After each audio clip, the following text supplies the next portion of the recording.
வணக்கம் உங்கள் வணக்கம். பேர்? என் பேர் பழனிசாமி. நீங்கள் எத்தனை வருஷம் விவசாயம் பண்ணுறீங்க? நான் ஒரு 25 வருஷம் பண்ணுறேன். என்னங்க ஐயா போட்டிருக்கீங்க இப்போதைக்கு? உரமே தென்னை தான் போட்டிருக்கேன். தென்னை. நீங்கள் என்னென்ன எப்படிங்க விவசாயம் பண்ணிட்டுருக்கீங்க? எந்த முறை? நான் இப்போ முன்ன வந்து நேச்சர் இந்த இயற்கை உரம் போடல, ரசாயன உரம் போட்டு கொண்டு வந்து நல்லா வந்தது. அது என்ன ஆகி போச்சு, நம்ம மரங்கள் கெட்டு போச்சு.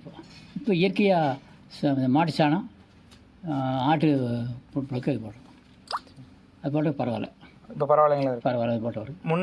முன்ன பண்ண விவசாய முறை நல்லா இருந்ததுங்களா? இப்போ தான் நல்லா இப்போ ஆர்கானிக் விவசாயம் பண்ணுறது நல்லா இருக்குது. நல்லா இருக்கு. என்னென்ன பிரச்சனை வந்திருக்கு உங்களுக்கு முன்னாடி பண்ணதில் வந்து நோய் நிறைய தாக்குச்சு. குறும்பிய போகிற வந்துடும். அந்த நோய் கண்ட்ரோல் பண்ண முடியல. இப்போ இந்த நோய் இருக்குது மரத்தில், அப்படியே கம்மியாகுது.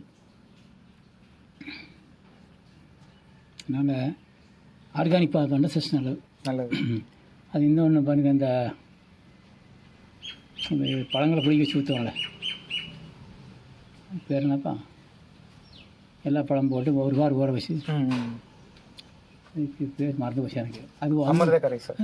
அமிர்தம். அது ஒரு நாள் ஊற்றணும்.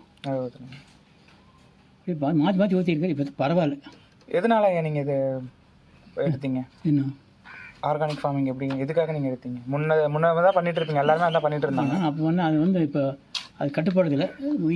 விவசாயிகளே சொல்கிறாங்க, வேண்டாங்க நீங்கள் ஆர்கானிக் போடுங்க அப்படின்னா நாங்கள் போட்டோம். இயற்கை வேளாண்மை எல்லாருமே நல்லா இருக்குங்க. இப்போ வருங்காலத்தில் வரக்கூடியவங்க எந்த மாதிரி விவசாய முறை பயன்படுத்தினா நல்லா இருக்கும்னு நீங்கள் நினைக்கிறீங்க? இந்த மாதிரி ஆர்கானிக் சிஸ்டம் பண்ணால் நல்லா இருக்கும்.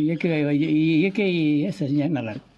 எல்லாமே இயற்கை எல்லாம் மரத்துக்கு மட்டும் இல்லை, எல்லாமே பயிர் எல்லாமே அப்படி தான் பண்ணணும். மனுஷன் நோய் வர காரணமே இந்த ஆர்கானிக், இந்த